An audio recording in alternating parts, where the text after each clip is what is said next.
What's up? This is Dylan Brooks from the Memphis Grizzlies, and I'm on the three-point conversion.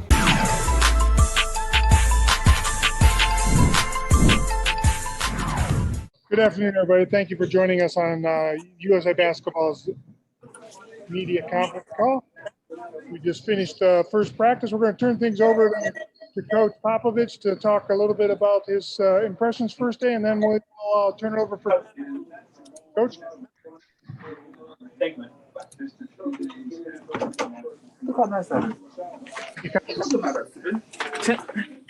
I am. You want to make any general comments? Okay. Let's go to questions. Samuel Rodriguez, go ahead, please. Hey, Coach. This is Samuel Rodriguez from New Stitch Media. How is this looking this year? How are they going to – do you think they're going to gel well together? Of course they are. They're pros. They know each other. They know the task at hand. They want to win. So they will gel. Thank you. We'll go to Tim Reynolds up now, and Raphael Haynes next. Hi, Pop. Good to see you. Can you first? What is a first day like for Olympic camp? First off, and like you just sort of alluded to, know each other. The first day is, of course, welcoming them. They're sacrificing a lot. After the year in COVID, and actually more than that, to leave their families and to commit to represent their country at this point, I think is really laudable and a great sacrifice. I don't know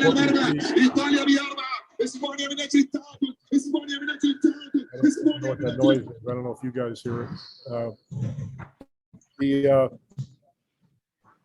The other thing whoever that is important for today is it's not him. Seeing where we're at, wind-wise, conditioning-wise, not really knowing what every player has been doing for himself. So making an assessment of where we are physically was important. And then getting in some basic offense and defense, the philosophy of how we want to play and all that sort of thing. So those are the things we concentrated on the first day. Second part of what I was going to ask you was, I'm sure there's no easy way to do it. These guys, yes, they know each other, but you're going to need great chemistry to accomplish what you want to accomplish. How do you sort of fast track that process and make these individuals a team? Thank you. Well, one way, I hope to do that is to make sure everyone understands the competition.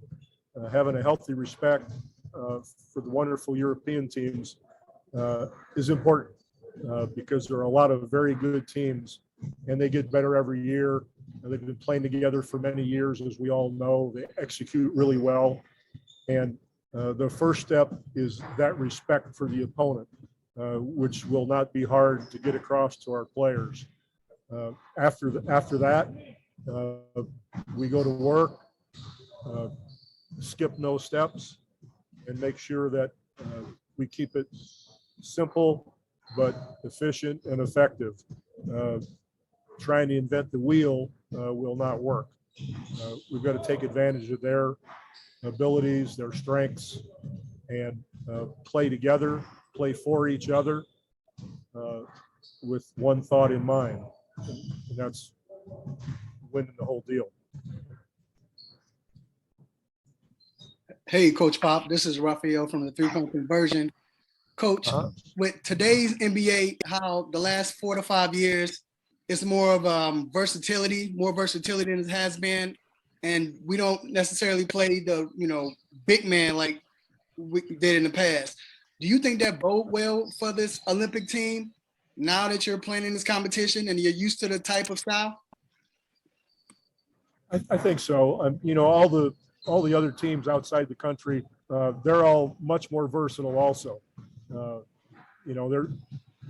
There are people that are exceptions. A guy like Jokic who can shoot threes and he can play on the block.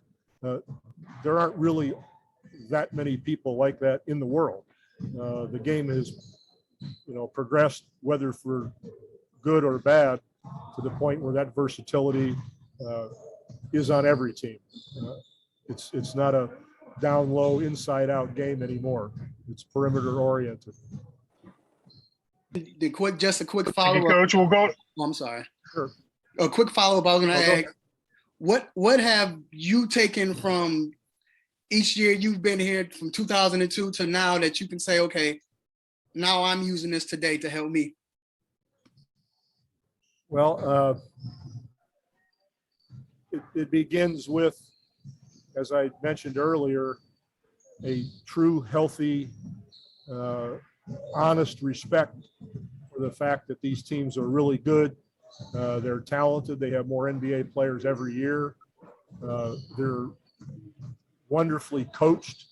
There's so many good coaches. They've been running what they do for many years together. They're a family. It's important to them. So that is the very first and most important step to getting it done. After that, playing for each other, sharing the basketball, no one trying to be a hero, will work best against the foreign teams. We'll go Joe Bardone next, and then Mike Finger. Hi, Pop. Hi. Hey, with now that we know that Chris and Drew and Devin are going to be out for probably most of training camp at least, Right. did you bring 3 guys up from the select team today, and who were they? We brought up 4 guys that it's kind of difficult to explain. They're not really on the select team, but they're guys that have played in the league or overseas that have the ability to stay with us as we move along to Tokyo, where the select team players can't do that, if that makes any sense. And Sean Ford can give you a better answer, but that's basically the deal. So I'll just leave it at that. Okay, and then 11 of the 12 guys are coming off of great years for sure, and then Kevin Love isn't, but he's here, and obviously he's got a skill set that fits with what you guys want to do. But what was it for you that you wanted him to be on board? You just mentioned his versatility. First of all, he's been there before. It gives us a player who's been through it. And his skill set is such that he can rebound, he can step out as a 5-man and shoot the 3.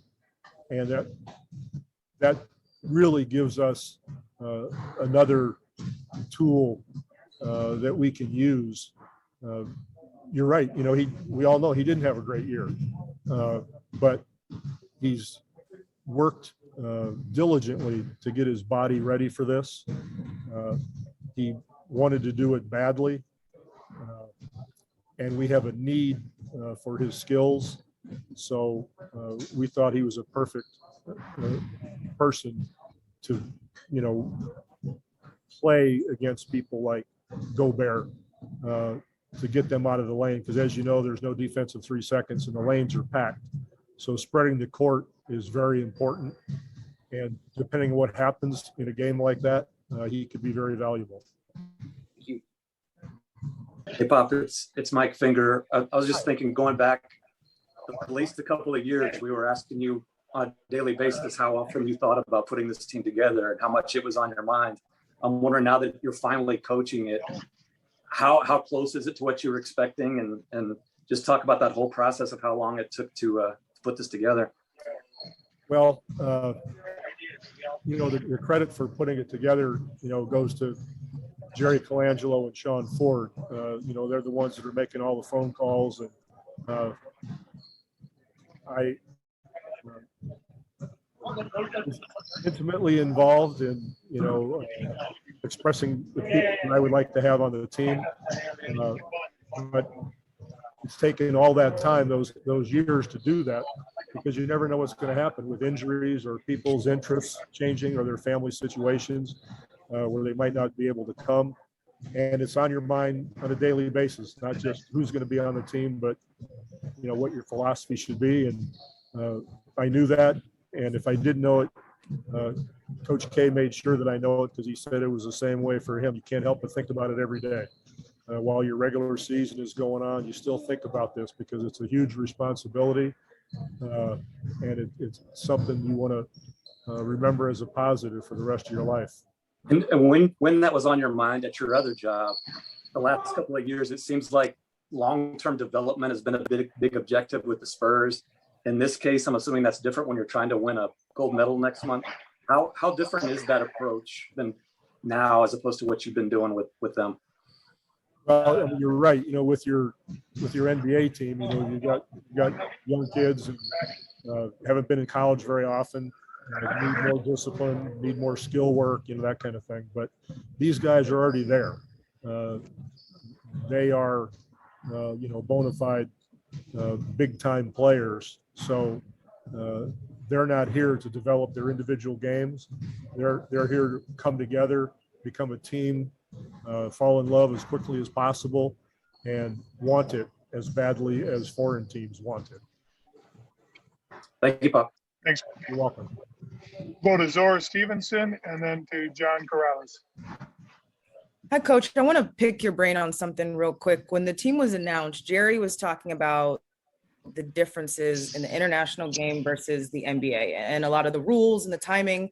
One thing he mentioned was just having less time in the game, 40 minutes versus 48 minutes, and less time for runs and to come back if you get down. So what's the importance of just like getting out to a good start in a game? It's huge, especially the first and third quarters. But you can't have a bad quarter. In the NBA, you can do that. But those last 8 minutes are really important. And, sometimes that's where talent takes over in the last 8 minutes. But in a 40-minute game, there are many fewer possessions. So your turnovers become more important. Not having poor offensive possessions, even if you do not turn it over, you still don't want to take bad shots, too many contested shots, because that night you might not be shooting very well. So in a sense, it's more of an NCAA one and done thing than it is, being in an NBA playoff, and you might have a second game poor, you can come back the third game and the fourth game and go so on and so forth, but can't do that over there. So it's a matter of extreme focus, expecting nothing, asking for nothing, and being very, very serious from the get-go. And I cover the Bucks very closely. Yesterday, Coach Bud was asked if you gave him any advice on how to handle the finals. And with a smile, he said that you told him just to figure it out on his own. How accurate was that summary that he gave? Well, I'll just answer that by saying, Bud stopped needing me a long time ago. And I learned as much or more from him than he did from me. So I try not to get involved. Those guys know their teams very well. And the last thing they need is a Budinsky with advice. So I stay away from that. Thanks. You're welcome. Okay, we'll go to John Corrales and then Brian Lewis. We'll have one more question after that. Hey, Coach. A couple questions here for you. You coached Jason Tatum a couple of years ago with the World Cup team. Now he walks in a little bit of a different player. Can you first explain maybe the differences that you're seeing in him as he walks into camp now as opposed to 2 years ago? And the second question is just your thoughts on Ime Udoka getting the head coaching job in Boston. Okay. First on Jason. He was we were hugely disappointed when he got hurt. Let me just put it that way. He was going to be our go-to guy, and he was just finding his legs, so to speak, not totally confident, not realizing maybe how good he could really be at both ends of the floor. Probably a concentration on offense, like most NBA players when they come in.